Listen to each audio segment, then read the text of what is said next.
home buyers and home sellers throughout Boston, the South Shore, the South Coast, and Cape Cod. Our firm takes pride in assisting our clients in the next chapter of their lives by taking a holistic approach to their real estate endeavors. We believe that every move should be a moving experience. Every week, my co-host Melissa Wallace and I will provide you with my team's unique marketing approach to selling homes and share with you our expertise in navigating the home buying process.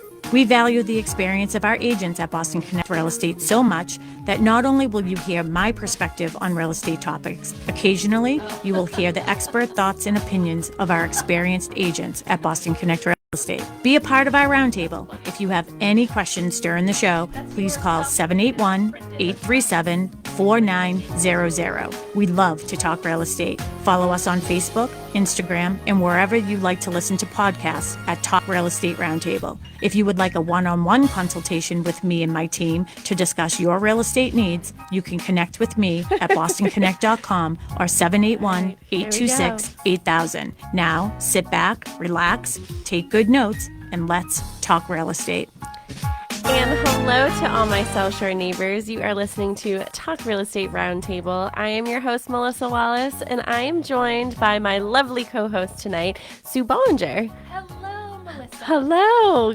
How are you? Good. How are you? Good. So, Sue, you are a full-time realtor here at Boston Connect Real Estate, and have you been here since the beginning, the very beginning? 1 year in. 1 year in. Okay. Yeah. Okay. Yeah. So almost the beginning. Almost the beginning. Well, you might as well, because I've been here for 7 years, so I just feel like anybody was here before me has been here since the beginning of time. Well, yeah.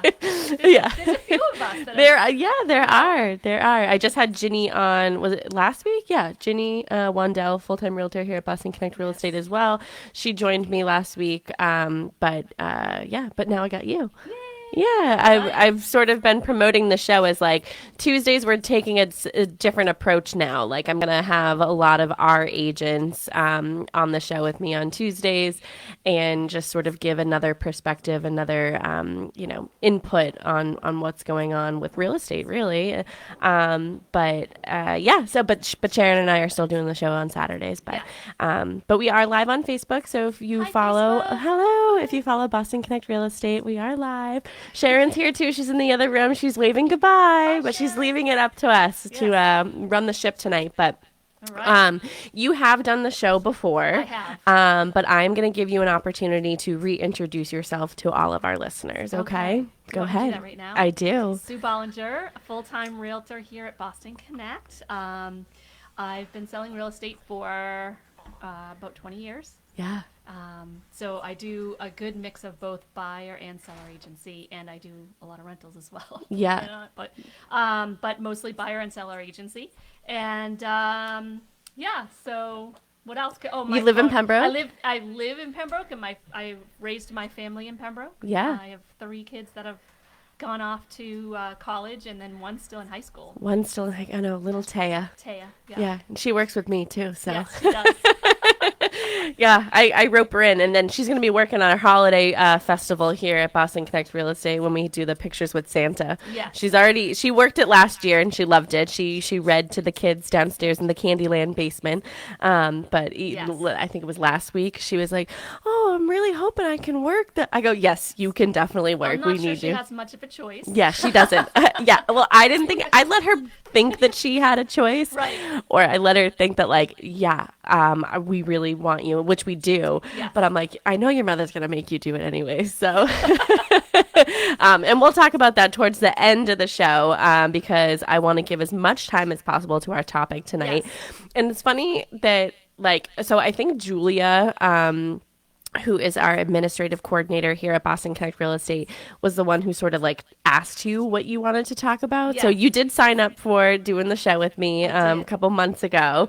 When I talked to Julia, I was like, oh, just reach out to Sue, see what she wants to talk about. And when you wanted to talk about buyers, I was like, of course Sue wants to talk about buyers, because when I think of you as a really strong buyer's agent. You're a really strong listing agent. Yes. I'll give you that. Yes. But for some reason, when I think of you, I'm like, Sue is just a really great buyer's agent. You're strong. You love working with buyers. It's my favorite thing. So why don't you tell everybody what we're going to be talking about tonight? I'm going to change your microphone a little bit. So. Okay, so tonight we're talking about tips and tricks for helping buyers find a home in a low inventory market.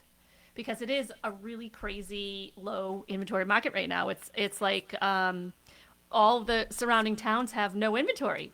And I have these buyers looking for properties. Yeah. And it's very difficult when there's only a couple properties to choose from. Yeah, So- I did the call-in this morning with Rob, and I was telling him, and I was like, selfishly, I just want to have like a private conversation with you about a buyer finding a house in this low inventory market, because that's me. Yeah. But I said to him, I go, but I host a radio show. I should be talking about these things. And really, it was more of like, I am a very private person. So in the beginning, for the first couple months, even when I had my accepted offer last year, I didn't tell anybody. Like, I didn't even tell my mom. Like, I didn't tell anybody because, Someone's like, jinxing it. I didn't want to jinx it. And then I was like, what am I doing? Like, I have the perfect platform, and that is the radio show, to tell everybody my journey, to tell everybody what is really going on. Like, I have firsthand knowledge of what's going on. Yeah. I need to just get out of my own way and just tell everybody my journey, my story, and whatever. So, so I had a therapy session this morning on WATD with Rob, and he just let me have it. But yeah, no, like I said, when I think of you, I do think of you as like a really strong buyer's agent, because I know how much you love to work with buyers. I do. It's my favorite thing. It really is truly my favorite thing to do. I love working with first-time buyers. Yeah. Because it's really, the process of buying a home is not easy. There's so much involved, and people think that, you just go to a house, you find something you like, and you're in. Yeah. But there's so much more involved. There's so so much more involved. Yeah. Yeah. So. Yeah. And before we jump right into it, like when you are showing homes, probably more so with like first time home buyers, is it usually just the buyers that you show, or like the whole like extended family, anybody who has any sort of... I've done both. Yeah. Who's there? Who's at your showing? So it's really funny. So when I've had situations where I brought the buyers to a house, and this was like a few years, like 3 years ago. I'm not going to mention names. Yeah, don't. We like to. But it leave was a the family mystery. member. It was a family member. Yeah. But we went to this they had an accepted offer on this house, and they had a home inspection. And the home inspection I thought was going fine. Yeah. But the parents came and tore the house apart. The dad became a home inspector himself. Yeah. So did you think that the home inspection was going fine because you've been at home inspections Probably. where like they have not gone fine? Yes. And it's... Because like the issue becomes like, okay, like I had a home inspector once, point out the leak, that the previous leak under the kitchen sink. There had one time been a leak under the kitchen sink, and there was all this staining, right? But it had been fixed. Yeah. So it's all in how you present it. So the home inspector can go, oh my gosh, look at this big stain. Clearly they've had some plumbing issues. Yeah. Or the home inspector can say, oh, look, there was once a leak and it's been fixed. So that's what you want to see, is somebody maintaining your home. So I've gone to a couple houses now with Mark McNamara, who is married to Sharon McNamara, and he owns McNamara Plumbing. And so, like, I bring him along sometimes. And like one of the houses that I looked at in Pembroke, it had staining on the ceiling, but like it had a new roof. So like you knew that like there was an issue, but the issue had been resolved. So like they just needed to paint. So he was just like, oh, looks like there was a leak, but it's got a new roof. So they fixed the problem. They just didn't paint. So like, and I was like, okay. Yeah. And so that's the thing. If you're a first time buyer, you don't know. You see the leak and you're like, oh, like you don't even care if it has a new roof. You just see the stains and you're like, what do I do? You know, is that a big deal? Because people don't know. Like, is it a pipe leaking? And it's like, well, no, because there's no pipes up there. That's the attic. Yeah. You know It's funny because I get to be like, if he says, oh, it's not a big deal of like something else, I'm like, oh, great, then you can fix it. Right. And then I just walk to the next room. And he's like, yeah, I know that you and Mary are going to be the death of me. And today is Mary Horton's birthday. Happy birthday, Mary birthday, Horton. Mary Horton. I love saying Mary Horton. I know. I like trip up sometimes and say Mary Baker, but no, Mary Horton. It's Mary Horton's birthday, so happy birthday, Mary. Yeah, so he's like, you and Mary are like my third and fourth Yeah. daughters, and you're gonna be the death of me, gonna give me a heart attack. Yes. But yeah, so I feel like it can almost look like the end of the world. Yes. But like it's only because you don't know. Absolutely. You know. But if you've been, if you have 15 or 20 years worth of home inspections behind you, you've seen Yeah. a lot. Yeah. Not that I'm a home inspector, and I would never claim to be a home inspector. I would never claim to be a home inspector either. I manage a real estate company. Exactly. Yeah. But I just recognize, like, when the family members are getting like really nervous about stuff. Yeah. That can easily be resolved. Yeah. You know? Yeah, but I feel like you have a way of like just keeping it cool, calm, and collective. Like, and Ginny Yeah. too. Like, I could just imagine Ginny just being like, "Okay, yeah, we can fix this. Yeah. We can do this." Okay, diving into it, I want to start off with understanding what a low inventory market means. So Yes. what does that mean? Okay, there's low inventory. What does it mean? So there's very little on the market. And the issue is really that historically we have low inventory. So this is like, I think back in 2005, 2006, I'm looking at an infographic from back in, this is from, the KCM. Oh, KMC. I can't think of KMC. blog. I can't think of whatever. it. But anyways, they back in 2006 we had like an overabundance of, and it shows like this historical average from 1970 to 2008 of this historical average of properties on the market, Yeah. in particular In counties, abundance. in abundance, and then for 14 straight years we've had this low inventory. Yeah, I can see all that black. Yeah, exactly. The black ink right there of like. I should put this on my Facebook page Yeah, so you people can should. find it. Yeah. But it's just, low inventory market, like, for example, we have, so some contributing factors of low inventory. We have, let's see, Rates. Economic conditions. Yeah. So the rates. Yeah. The rates are ridiculously high compared to the last 5 years. Yeah. They're not ridiculously high historically because when I bought my first house, it was around this rate. Yeah. Believe it or not. So this is what I And paid. I hear people all the time. Well, when I bought my house, it was 18%. Yeah, absolutely, Interesting. absolutely. So you also bought your house for like $50,000. Yeah, exactly. Well, that's a good point. So I did pay like $125 yeah, for my first house. yeah, exactly. So But that was I'm letting my age show now. But in any case, today it's around 7.75%, or 7% for a 15-year fixed. But a couple years ago you could get 3%. So Yeah. it's a really difficult shift for Yeah. people. And so and then a lot of people who are in their current homes don't want to make the move because they have a 3% interest rate. yeah, I mean, why would you? Yeah. And then they, but there's always people who need to buy and always Yeah. people who need to sell. So Yeah. even with a low interest rate. So we even have assumable mortgages now. So if you're a seller who wants to put their house in the market right now, and you have an assumable mortgage, you should call and find out if you have an assumable mortgage, especially if you're 3% or 2.5%. Yeah. You could offer that up because there are a lot of cash buyers out there that might enjoy getting, like, that might entice somebody to pay a little extra if they know they can assume that mortgage. Yeah. I So- think, you should definitely make the call and ask the question. Yeah, absolutely.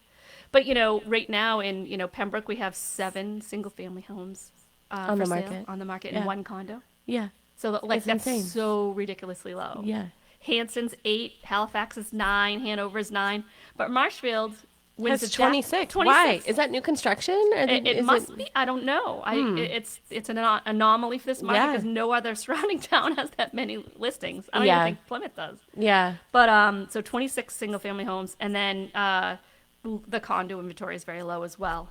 So Yeah. Do you think that the condo inventory is low because of condo fees? I think it's condo fees. I'm only asking because I'm personally not looking at a condo. Yeah. Because of the interest rate being where it is, the sort of expectation for, wanting to get over asking. Yeah. And, especially for myself doing this on my own, plus the additional like condo fees. Yeah. So in a lot, in some of the condos that I had looked at, they have assessments because they're older, Right. and so the people living in there right now, couldn't afford to just pay off the entire thing. So, they took on a special assessment. Yeah. And so that's another thing to consider too. That's a whole other topic. But honestly, Yeah. if there's special assessments, you have to wonder how it's managed, how well Yeah. it's managed. Yeah. Are they putting money aside in reserves to pay for things like, windows and roofs? Windows, roofs, siding. You all should that have a stuff. nice cushion. So some people Yeah. need to look at that. So that's just another Yeah. little tip. But We'll do another show on another condos. show. How about that? Yes. Next time you come on, we'll do condos. Yeah. Okay. Anything else with the low inventory? What it means before we move on to the next section? Well, just that, it's what it's doing is driving the prices up still. Mm-hmm. Even though, and honestly, people are reluctant to buy. However, it's still driving the price up because it's a supply and demand issue still. So you're still having people bid when they first come on the market over So asking. what are your suggestions for buyers in this market right now that they need to get creative in their approach to buying? Yeah, they absolutely need to get creative, and that brings me to the next point where you really need to have a financial strategy ready. So even first-time buyers can have a financial strategy ready, but call and get pre-approved because you have to have your budget ready. You need to know what the current interest rate is and calculate your payment based on that. So, for example, there's different. You might want to consider a renovation loan. Those are really good tools. I'm going to talk about that in a minute as well, but you really need to know what your options are. If you're a first-time buyer and you want to buy something, there's one thing that you can do is something called house hacking, which for a first-time buyer, you're looking at a larger payment than expected because you still have to pay more. The rates are 7.75%, but if you buy a multifamily, Yeah. and you're pre-approved to go, you can have people help pay your mortgage for you and pay it down more quickly. Yeah. Trust me, I am also looking at multifamilies. Yeah. Few and far between. Yeah. I have people oh no, I have eyes on things off market, trying to strategize. Yeah. Like I said, I'm very fortunate to be in the position that I am in because I have so many people in my corner Yes. looking for me.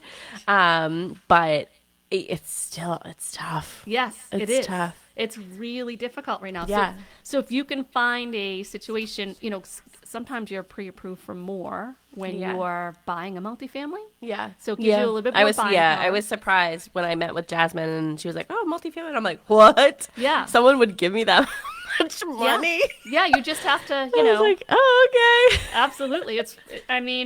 But if you buy a multifamily as a first-time buyer, it's definitely worth it, especially if you're single, you don't have any kids yet. Yeah, I know. Well, that was the reason why I was going down that avenue is because, I am single. I don't have children. I don't need to live in a single family home. I can live in an apartment and rent out another one or rent out two or whatever. Yeah. So that for my lifestyle, that would be sort of ideal for Or me. you could buy a house with an in-law apartment and you could rent out the house and live in the in-law. Yeah, That's I house could. hacking. Yeah. And then you get a nice payment. Somebody else is paying your mortgage down for you. Yeah. For a few years. Yeah. Right? I don't know if I could. I don't know if I could live in the in-law and just stare at my house and be like, "That's my house." Be like, "You're living in my house." So real estate is also an investment, right? Yeah. So it's an investment opportunity. Yeah, And you're making your wealth you're building your wealth for yourself. So then they'll eventually move out, right? And then you move into your house and rent out your in-law whenever you're ready. But it's a good way to get your feet wet in the market until you can refinance to a lower rate. Yeah. I have a feeling that if I did that, somebody here would be like, "I have a client who needs a short-term rental." And I'd be like, "All right, they can rent out my house." Yeah. I'm still in the in-law. You can rent out my house for short-term rentals. Oh gosh, now I might have to start looking for one of those then. It might be worth it. Buy a multifamily in Plymouth, live in one of and do short-term rental. And the other. Because, you did just have that whole podcast, the whole radio show on investment properties, right? Yeah, it did. It's a really good opportunity. I know. I could do that. House hacking. Is that what you're calling it? Yes. Okay. House hacking. I have more information on my website if anybody, you can find me on the Boston Connect website. Just click down, find my name, Susan Bollinger, and it'll take you to my website. But so anyways, that's a really good, effective strategy. And another thing that you can do if you are concerned about the payment, because the payment is 7.75%, you can do what's called a 2-1 buy down program. And so basically what you're doing is buying down the payment over the next couple of years. So let's say the rate's 7.75%, but maybe your loan officer thinks that it might drop down to 7% if you wait 6 months, but you don't want to wait. You want to buy the house now. You can pay up front to have the rate be where you want it to be for the next year. And then refinance whenever that rate drops. So it's a really nice option. I did put in an offer. One of the first houses, I think it was the first house I put an offer in on. I did the 2-1 buy down strategy. And didn't get accepted. I got beat by cash, but that's another story. Cash. Yeah. I mean, obviously, cash is always the best option. But when you're no, it's not. Don't say that, Susan. From a seller's perspective, but here's the thing: there are other ways around it. There's other strategies that you can use. Well, first of all, this is the most important strategy: hire a buyer's agent. Because if you don't have a buyer's agent who knows all of these tips and tricks, I can just tell you all this stuff, but you're not going to know how to implement it. So you need to have a strong buyer's agent available to talk through all of these options with you. So that's the first one. I agree. Yeah. But the 2-1 buy down program isn't the only. I mean, there's actually different levels. You can do like a 3-1 buy down. Like you can do 3-2. There's a couple of different strategies to do there. But in terms of negotiation, some of the things that I've found that have worked well for me this year with buyers, I had one situation where the seller needed to buy something before she could, it was subject to the sale of her house, right? Subject to her finding suitable housing, I should say. And so my buyers were willing to wait. And so what we did is we created a use and occupancy. I can't even talk tonight. A use and occupancy agreement. And we wrote it right into the offer. You can stay for 30 days for free, and then beyond that, you do 30 days at $100 a day, and we did it in stages, and we gave them options. So they weren't going to be immediately kicked out, but it gave them an option to stay for as long as they needed to beyond the closing date. Yeah, that's perfect. If you're willing to do something like that, sometimes that means a lot more. But we also, the buyer needs to have the time as well. Absolutely. They have to be in a position where they're probably not selling something as well. So maybe they're renting somewhere, they're staying with family or friends or whatever, that they don't need to immediately be out. Right. This one was a little bit more convoluted. It was subject to suitable housing. So we gave them till a specific date to find suitable housing. And then beyond the suitable housing, they had a bunch of animals that they needed to move. Oh. The house was beautiful. But the sellers needed flexibility, as much flexibility as possible.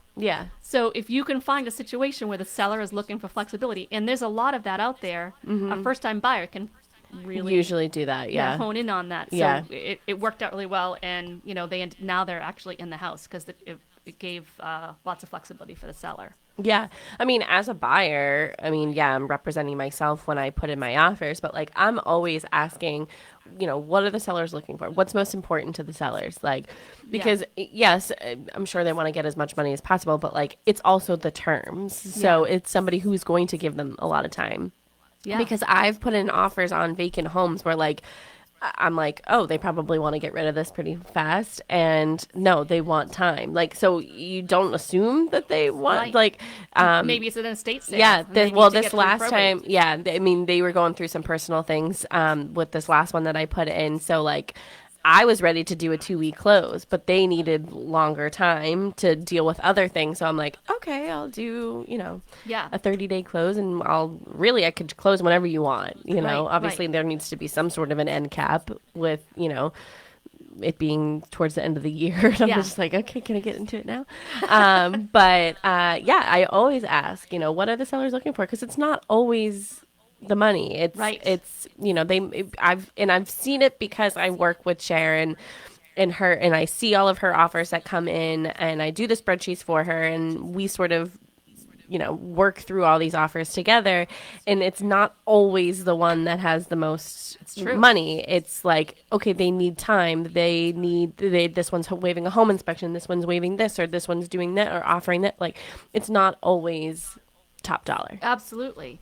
And the thing is that, that's the key ingredient you need in a buyer's agent is someone who understands flexibility and somebody who knows how to creatively put together an offer based on what the seller needs. Yeah. But also, lining it up with the buyer's needs. Mm-hmm. So what is the buyer's level of comfortability with each of the offer, with the offer terms, and if the buyer can be flexible, and that's another key thing, you need to be flexible in this market. When you have low inventory, you have to come up with flexible options. So that was one. Another thing that you should look at is, and it sounds crazy, but homes that have been on the market for a long time that maybe are slightly above your price point. Yeah. Well, I've recently started doing that. Yes. Yeah. So there's a wealth of properties that have been sitting on the market because honestly, the market has turned. Yeah. We're at a point now where lots of people thought, this was a year ago where you put your price on, you throw it on the market and it sells. Mm-hmm. It's not like that. If you price correctly, you're going to get multiple offers. But if you're overpriced, you are not getting multiple offers. And in fact, your house is going to sit on the market. Yeah. And so as a buyer's agent, I look for those opportunities. And we actually had a couple of those opportunities come up this year where, you just wait for it. Or you get in, a skilled buyer's agent will know just the right time to write the offer when it looks like there's going to be a price break. Yeah. Like you see, it's been on the market for 30 days. Maybe I'll offer something. Yeah. Yeah. I just recently started looking like a little bit above my price range because I did notice that there were things sitting on the market. There was one that my last offer that I put in, it was on the market for at the top of my budget. But it had been like, I thought that it was going to fly off the shelves, but it had been sitting for like a little bit. Yeah. So I was like, Yeah. okay. They ended up getting 4 offers at the same time that I put in my offer because, other people thought the same thing. Right. But I was very much considered. So I was like, oh, okay. Yeah. So Absolutely. I felt like a little bit closer to home. So maybe the next one. The next one is make the offer before they do the price drop. Like anticipating when that is. Yeah. And honestly, your buyer's agent can help you do that. But keep an eye on stuff when it comes on the market and you think, they're listing at, maybe your price range is $450 and they're listing at $550. And you keep an eye on it. So that's the kind of house I want, but they're too high and I know they're too high. So I'm going to wait for them to drop the price. And, I'm going to wait just this amount of time. So a good buyer's agent can help you through that process. Yeah. So, another piece that people tend to walk away from is the home that needs a little bit of work. I know that you're not one of them. Yeah. But that is really where that's the gold right there. Yeah. So that was another one that happened this year. They actually didn't even need to get a renovation loan. However, it would benefit you to talk with your loan professional about getting some kind of a renovation loan just in case you need it. 203K, like something of that nature. The VA has a really good renovation loan product as well. So if you're a veteran, you wanted to do a VA loan, you can still do a renovation loan. Just have that at your hand, to have that at your fingertips to when you're going forward with an offer, maybe it needs a new septic. Yeah. Maybe that's all it needs is a new septic. But people just run away as soon as they hear the word septic. Yeah. I know. But if maybe you take another look at it. It's a low inventory market, so you could probably make a lot of money on that property if you just put the new septic in and then fix it up. You already have earned equity. Yeah. I mean, I definitely that's something that as a buyer I've been like, no, I don't want to deal with it. But then I'm like, oh, well, maybe Yeah. Maybe I might have to. Yeah, I mean, it's worth it sometimes. Yeah. So this year I sold one that it needed a new septic, but the sellers were putting it in, and the house inside was dated. It was like, it just needed Cosmetic, paint, yeah, just cosmetic. cosmetic. Even the cabinets weren't bad. Old appliances, the cabinets were pretty good. The layout was perfect. It was a nice 3-bedroom colonial with a 2-car garage, and in a little cul-de-sac neighborhood, but in a first-time buyer range pricing. Yeah. And because the people needed to find suitable housing, number one, and number two, the house was very dated inside with the furniture. Yeah. Nobody staged it. Yeah. It was cluttered, and Yeah. it needed maybe some updated cabinetry in the bathrooms, but you could still live there. Yeah. And if you're, a lot of people walk into a house, and if it has a funny smell, they walk right out. They can't handle it. They automatically think it needs a ton of work. Yeah. But it's just a smell that you can get rid of that. Yeah. There's a lot you can do. Oh, I know. I put in an offer $50,000 over asking on something that definitely needed to be aired out. Yes. Didn't get that one either, but yeah. I remember that house. Yeah. Did you see it? Yes, I did. Okay. Yeah. Yeah. Yeah. But yeah, I mean, I definitely, and again, like, it's hard because I am sharing all my journey with everybody, but yeah, last year when I started, which Mary the other day was like, it's your 1-year anniversary of putting in your first offer, and I'm like, is that supposed to make me feel better? Or what? It's so hard. But like a year ago, I was looking at a couple houses a week. Yeah. Now There's nothing on the market. I didn't see one house between the beginning of December until March. Yeah. I didn't see one house. And then March, there was a house that came on in Hanson. I put in an offer with 40 other people. And I was like, uh-oh. Yeah. This is going to be a wild ride this year. And it has been. Like, crickets. Yeah. Like, crickets. It's like, hello? Can I see a house this week?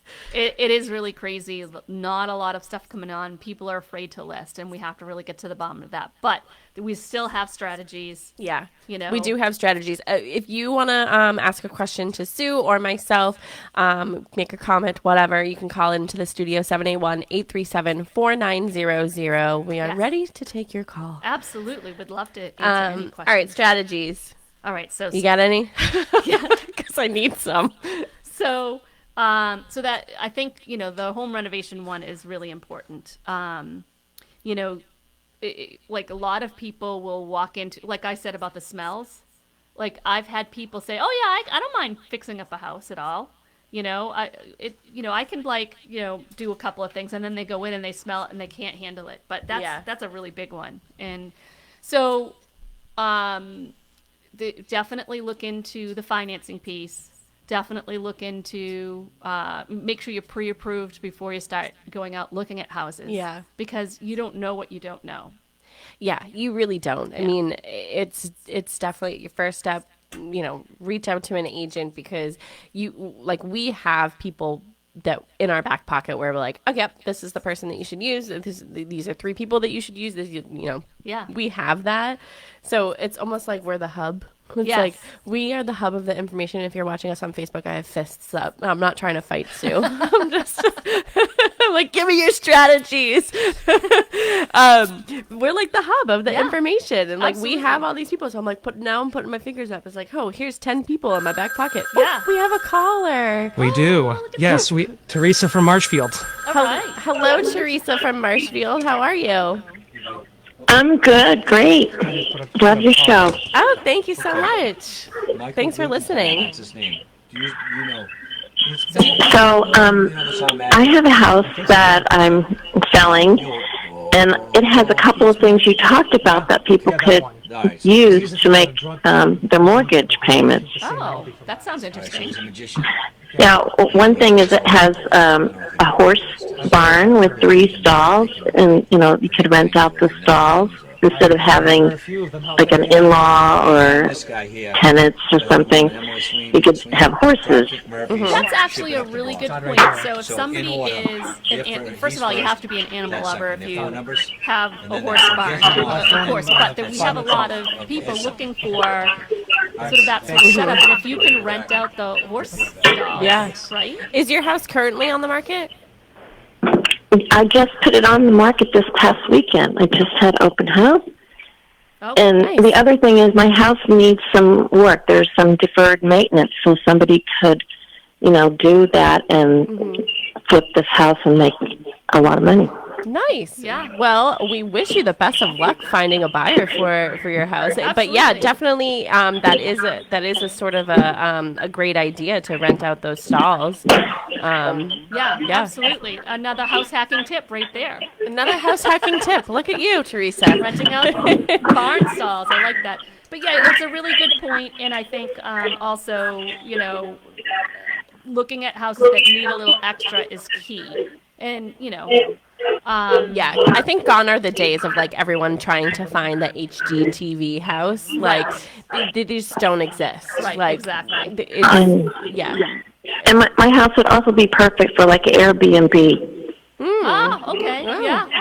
That'd be cool. Yep. See, there you go. Another house hacking tip. Another house hacking tip. You got them all. Because it has a pool and big yard, and it's centrally located Nice. in Marshfield. I'm going to do like a little plug. If any buyers out there want to look into these type of opportunities, give me a call and I'd be happy to show you. Yeah, we'll be happy to show. 508-317-5729, and I will find you Teresa's house in Marshfield, and we'll take a look at some Yeah. we'll Bring a buyer. We're hoping to bring a buyer to you. Yeah, so that's Yeah, I'd love that. yeah. Well, thank you so much, Teresa, for calling. Thank you And for thank you for Okay. listening. Good luck. info. That's great. Good luck Thank on you. your house. I think it'd be good for you. Oh, for me. Oh, well, I do know how to ride a horse, so I might end up buying a couple, and I just have them in my stalls. Anyways, maybe I'll take a look at your house, Teresa. Yeah, looking for Yeah, definitely. Come over anytime. All right. Well, thank you so much, Thank you Teresa. so Enjoy much. your night. You too. Yeah, I might be moving to Marshfield with my 3 horses. There you go. It only needs a little bit of work. Yeah, so only needs a little bit of work. Yeah. We only have about 10 minutes left, so I want to make sure that we get through some of these strategies, and so you have an opportunity at the end to give your contact information out to everybody again. Yes. Well, I do want to mention also, in addition to looking a little bit over your budget, you should look at off-market and expired listings. Because a lot of people, over the years had, maybe a year ago they decided to sell and then changed their mind and it wasn't the right time, or maybe they listed it too high and it expired and they just haven't relisted yet. This is a great time to, as a buyer's agent, look into it and, Sharon texted me something, but she must have been like, it auto-corrected everything. So I was like, huh? Question mark, question mark, question mark. And she said, you were talking about condos. And I was saying, we have lots of them in Hanson. Yes, we have Oh my duplexes. gosh, We have yes, we 40 do. duplexes in Hanson at Cushing Trails. Again, Sharon's going to be joining me on Saturday before her open house. She does open houses there. It's off of Spring Street in Hanson every Saturday and Sunday. 11 to 1, 10 to 12. I don't know whichever one. But you can call us and we Yeah, will you can tell call you, us. Yeah, or yeah, yeah. email us and we'll let you know the Yeah, time. we will. But I'll tell you, those condos are absolutely beautiful. Yeah, they really are. I mean, the vision was there and they are executing it. Those look great. So if somebody is looking, they were considering maybe a single family home in Hanson, Yeah. but really weren't sure. These feel like single family Yeah, homes. yeah. And they're huge. I couldn't even believe it when I went in. The Yeah. size of the living room. I know. It's like I know. a really open- I'm gonna go visit her again this weekend because I want to get some more content for social media. But I'm just. They're huge. Beautiful. They're beautiful, and they're built by Stonebridge Homes, and Sharon They do and Boston quality. Connects has worked with them for years. So, Yeah. but yeah, more strategies because Yes. we only have a few minutes left. Yes. So that was the next one, was obviously the expired listings. So people really need to check in with their buyer's agents. Buyer's agents can do a search and look at the expired listings from over the last year. Maybe it was somebody who was like, you know what? I'm not getting the price I wanted, so I'll just take it off. Yeah. well, take another look. Yeah. You know? Yeah. There are expired listings. I looked in Plymouth County last night, and there was like something like 240 something expired listings in Plymouth County. Wow. So That's wild. I Why do know. you think that? Overpriced? overpriced, or maybe their marketing wasn't great. Who knows? Yeah. Sometimes people. There was a while where I felt like frustrated as a buyer that like everything that was coming on was like, it almost felt like people were just trying to unload like properties that they hadn't been able to for so long, but like they were being swept up. Yeah. Yeah. So I'm just like, Yeah. no, I'm not looking for a flip. I'm looking for something I can live in myself, so. Right. That was a good opportunity for them, but not for me. Well, sometimes it is because Yeah. it costs a lot of money to flip a property, right? And so if you're planning to live there, it's worthwhile to do that. But how many times do you think that somebody has bought a house and they're like, oh, I have all these big visions and big dreams of it. Right. And then you go there 10 years later and you're like, it still looks like it did before. Well, that does happen. Yeah. But if you get a renovation loan instead, yeah. then you're forced to do it because Yeah. you have to have a plan in place. The renovation loan requires you to have do a it, yeah. contractor ready, and then you have to get 3 quotes, and then you come in and then you start the work right away. I have a client that did that a few years back, and I mean they've already sold the house. Yeah. Long story, they got a divorce, but that's a whole different story. Long story, they got a divorce. But sounds like a short story. But when they bought the house, it was a complete. It needed so much work, and it came out beautiful. So. Well, maybe they were tired of each other after doing all of those things. It was a lot of work. But We're talking real over here. No, they did the renovation loan, and they had to they did put like a new roof on. They had to finish it within 3 months of purchasing. Yeah. So that's the benefit of the renovation loan, right? Because it forces you to finish it within 3 months because they want to come back and check that box. Yeah. So. 5 minutes left. Final thoughts. All right. So and what then do we got? There's strategies in the offer part too. So people know we still do escalation clauses. Some people are for, some people are against. Some agents don't allow it. Yeah, one recently didn't allow me. But at the time, I was the only offer. Right. So it didn't make any sense for me to do an escalation clause. But then once they started getting more, I was like, were you just using my offer to get other offers? Right. Which they were, but that's okay. Well, sometimes that does happen, but I did have one this year where we put the escalation clause in and, they weren't able to. Yeah. Well, my first, the offer that I did get accepted last year, they only had one other offer, which I was like, what? Really great price point. And I did an escalation clause and I didn't need to use it. Yeah. So my offer price-wise was better because, obviously I didn't have to go above.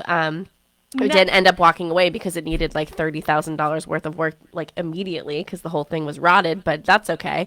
I was like, happens too. I think I'm going to walk away from this, which I am very grateful now. Yeah. As much as I do want to be in a house, I am grateful that I had people in my corner being like, I don't think that this is a good thing for you. Absolutely. Absolutely. But yeah. Okay. Well, another strategy. Yeah. No? So anyways, the escalation clause that happened for me this year was similar. They didn't end up having to use it, so nice. And it was a first time FHA buyer. Wow. Which is nice because, they know they didn't overpay for it. Yeah. And so you weren't really concerned with the appraisal. No. Nope, I really wasn't. I knew because it was a house that needed a little bit of work. So I thought, it's the comps are going to come in a lot higher because they're a little bit more ready to move in, and this one wasn't, and they were willing to do the work, so it worked out really well. Yeah. Nice. So there's always that. Then we talked about the other strategy really is being flexible about allowing the sellers time to stay in the property. Yeah. That's yeah, because because that could be really important to the seller. I mean, Yeah. especially if they are trying to find something. Yeah, You know. absolutely. So. And there's not as But many. I promise you, there's buyers out there that will give you the time. I'm one of them. And the other thing too is there's not a lot of, like a year ago it was like 30 offers. Now I feel like it's like 1 or 2 offers. Yeah, the last offer situation I was in, there was 4 total. Yeah. The one right before that, so maybe like 2 weeks before that, I was one of 16. And then the one before that, I was one of 32. Yeah. Oh, yeah. No, So- the 13. Sorry, 13, and then the one before that was 32. So Yeah, so you see, sort of it's been all dwindling. over So the that, place. but it's, Well, it's dwindling. well, you know what? The most I've offered on a house was the last one that I just did, and I was 104. yeah. So that shows you. it shows you that, like, again, that house was at the top of my price point. So Yeah. I don't know what that shows you, but it shows you something. Yeah. I want to give you an opportunity to give your contact information out. How can people get in touch with you if they want to hire you as their buyer's agent? Okay, so if any of this interests you, give me a call at 508-317-5729. Give that one more time. 508-317-5729. Mm-hmm. And you can email me, S as in Susan, Bollinger at bostonconnect.com. Mm-hmm. And You can go to bostonconnect.com, find all of our information. Yes. You can come to our home here at 19 Matakeesit Street Which I in love. Pembroke, which we Love our love. home. Come hang out. We're doing a Halloween dog trot. Yes. You're doing it too, right? I yeah, am. yeah, of Yeah. course. We've been meeting about this. Saturday, October 28th from 12 to 2. Go on Facebook and on Instagram. And if you have a dog or just want to come and hang out that day, there is a waiver to sign. So be sure to Yes. sign the waiver. Sign up for our dog trot and costume. We have so many amazing prizes. absolutely, you should call me about that. We had so much fun last year. We did. So we're doing it again. We're doing it until the end of time. But thank you so much, Sue, for joining me. Thank you for I love having me on. having you here. And you have to come back again. I would love to. Yeah, I think you are coming back I in am coming November. back. Yes, okay, I am. perfect. Well, again, BostonConnect.com. Go to TalkRealEstateRoundtable.com to listen to all of our past shows. Bye. Thank you so much for listening.